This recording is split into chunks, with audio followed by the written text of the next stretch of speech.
పవిత్ర గ్రంథం ఈ పుస్తకంలో వ్యభిచారం గురించి ఉంది. ఏమనుంది? చెయ్యొద్దనుంది, చేయమని లేదు. ఒక దైవజనుడు వ్యభిచారం చేస్తే ఈ పుస్తకం దాచిపెట్టలేదు, ఖండించింది. వ్యభిచారం చేయకూడదు అని వ్యభిచారం గురించి ప్రస్తావన చేస్తే అది అపవిత్రం కాదు.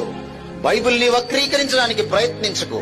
ఈ పుస్తకంలో ఒకవేళ వ్యభిచారం గురించిన సంఘటనలుంటే అది మానవ మాతృలైన వాళ్ళు చేశారు. అది లోతు కాని, అది దావీదు కాని, దాన్ని దేవుడు ఖండించాడు.